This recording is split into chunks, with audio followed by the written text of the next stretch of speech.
Hold on, one I second, know. Liz. One second, Liz. Listen to what I'm saying, because this is a very important point that I'm making. It'll get to your answer in just a second. Just listen to what I'm saying. So, Liz Wheeler annihilates Marc Lamont Hill so badly he is forced to end the conversation. Let's see how this goes down. Right. So I think it's important to make a distinction too that someone can practice critical race theory without teaching critical race theory. And that's what we see from people like Robin DiAngelo or Ibram X. Kendi or the 1619 Project. Those are the tenets of critical race theory applied to their body of work. And I'm sure that they would admit the same thing. That's not simply my opinion on the fact. But let's talk about a specific issue. So Marxism, the tenets of Marxism are anti-capitalism, right? They think that capitalists are the elite, that capitalism is immoral, that capitalism should be abolished. One second, just because, one second, Liz. One second, Liz. Listen to what I'm saying, because this is a very important point that I'm making. It'll get to your answer in just a second. Just listen to what I'm saying. So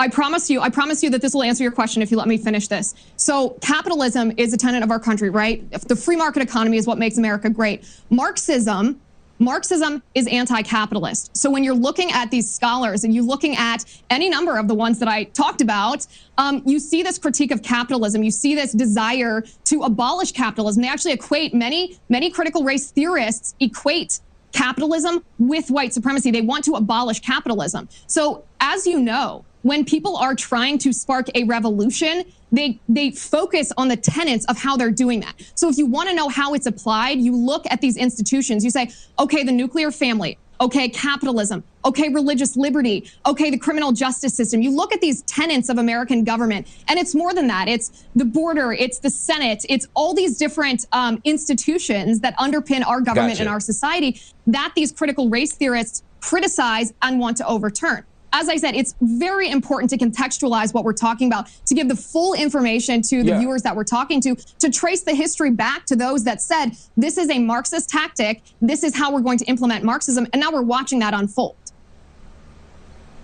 So again, I would not agree with the sort of connections you're making, but again, and we're running a little bit out of time here, but you still have yet to name, you said that critical racists are calling for a Marxist revolution. Would it be fair to say that in actuality what you're saying is they're making critiques of society that you think will lead to a structural change? Is that a more accurate assessment? Because you have yet to name anyone who's actually called for a revolution. No, they are applying a theory. Most of the critical race theories, they're applying a theory that is a Marxist theory.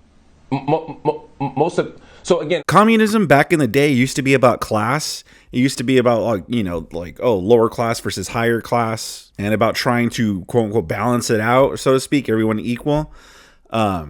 This one nowadays, this current form of Marxism, it views everything through race.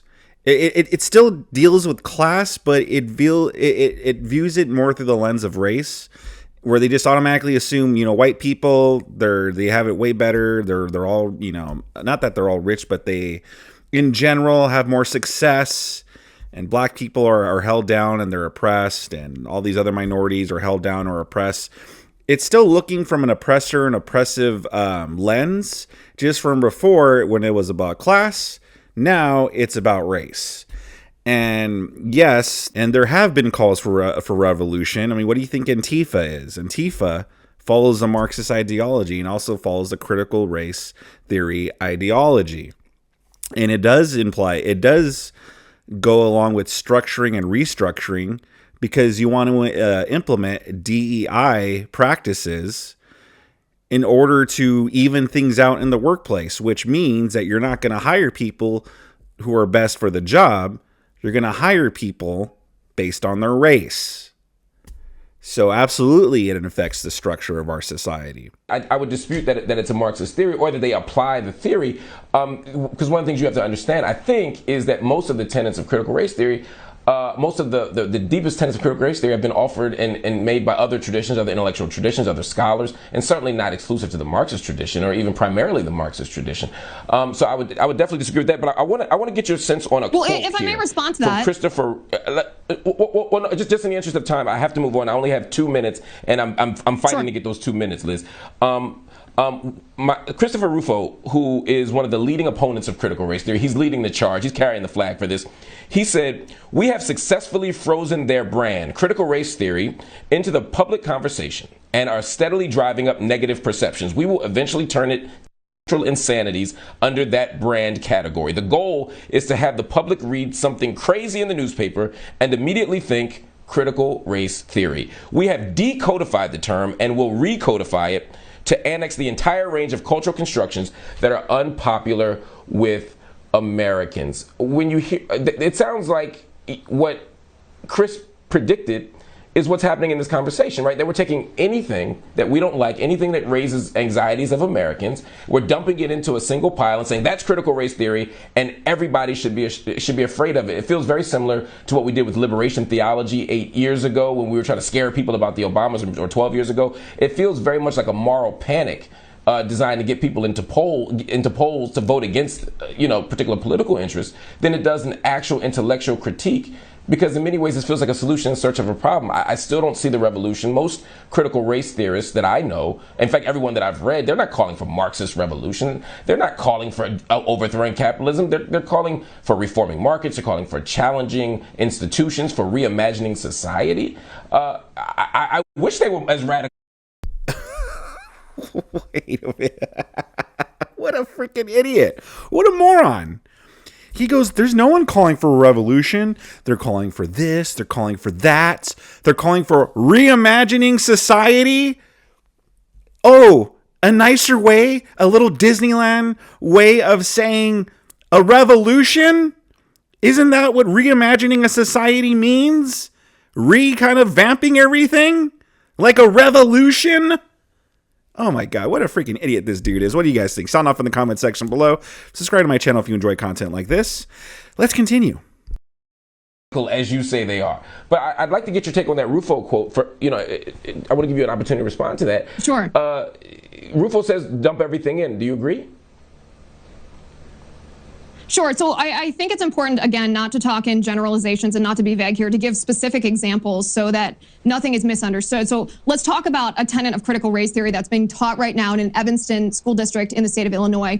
It's a book called Not My Idea, a book about whiteness. And in this book, white people are portrayed as the devil actually tempting children with so-called whiteness. And it's obviously racist. It's portraying everyone who has a certain color of skin as being the devil. This book is not only taught to kindergartners, by the way, in the state of Illinois, it's taught to 4th and 5th graders in the state of Pennsylvania. And Mark, honestly, it doesn't matter what you want to call this. You can call it critical race theory because it's the outgrowth of critical race theory. You can call it racialism because it's a tool to implement Marxism, or you can call it abject racism, which is exactly what it is. That's what parents don't want in our country.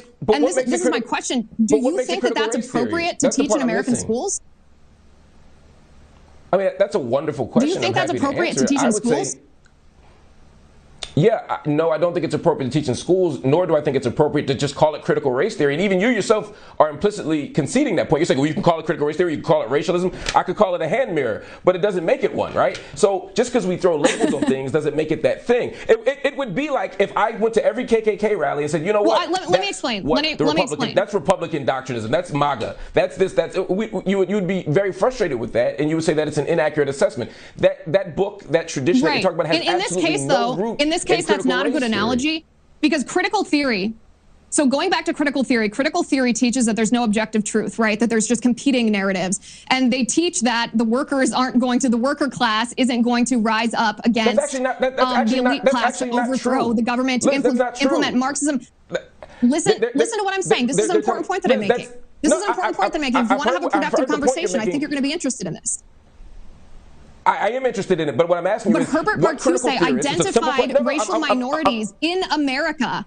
Herbert Marcuse, a critical race theory scholar, as you know, identified racial minorities in the United States is not a critical race as scholar. The vanguard, the new vanguard, the new worker, to usher in a Marxist revolution. To do this, you have to use this racialism, use this racial divide as a tool to paint all white people as inherently racist. Do you believe that? Do you believe all white people are inherently racist?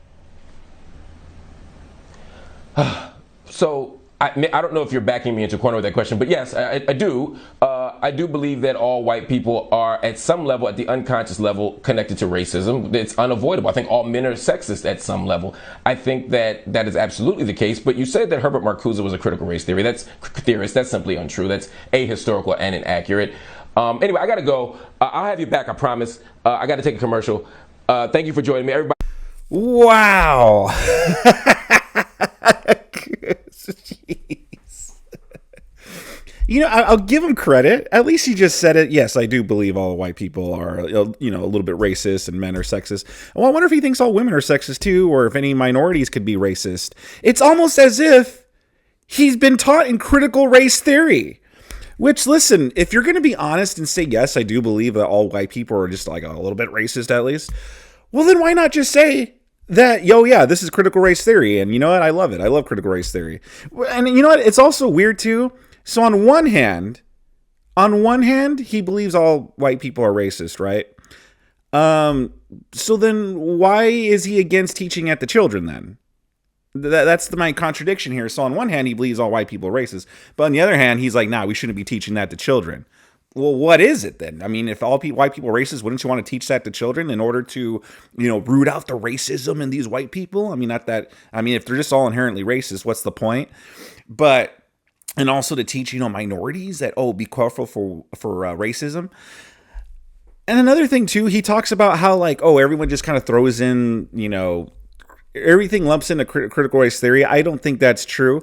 But even if that were true, they do the exact same thing about white supremacy. Everything is white supremacy. It was the same thing with the whole feminism thing in 2016. Everything was sexist. I remember there was like an article that were like, air conditionings are sexist. The air conditioning in the workplace is sexist. And it's like, oh my gosh. But yeah, no, they literally think everything is racist and everything is white supremacy.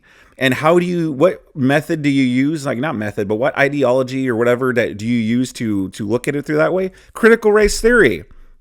Critical race theory is what teaches all this stuff, that everything's racist. Climate change is racist. COVID is racist. Things that aren't racist at all, you know, things that aren't even people, they're just objects, or things that have no consciousness or sentience or anything, they're racist. And what teaches people that is critical race theory. Everything is white supremacy. You know, being early, like not being late to school or late to work, that's white supremacy. Larry Elder, when he ran for the governor of here in California, he was the black face of white supremacy. Anything, anyone, and everything can be linked to white supremacy. And what links it to white supremacy? Critical race theory. I think Liz Wheeler did a good job. I think he made it. You know, listen, I don't know. I haven't seen too much of Marc Lamont Hill's stuff. I've heard of him. I might have seen him here or there, but I've never really watched his videos. But he comes off like a major Black News Tonight. Well, that makes a lot of sense. But he comes off as just an idiot. And Liz Wheeler, again. And Liz Wheeler, I've covered her before. She does a great job arguing her points. She makes great points. What do you guys think? Sound off in the comment section below. Subscribe to my channel if you enjoyed today's video. And if you did enjoy today's video, I got a whole bunch more content on the screen for you to check out and enjoy.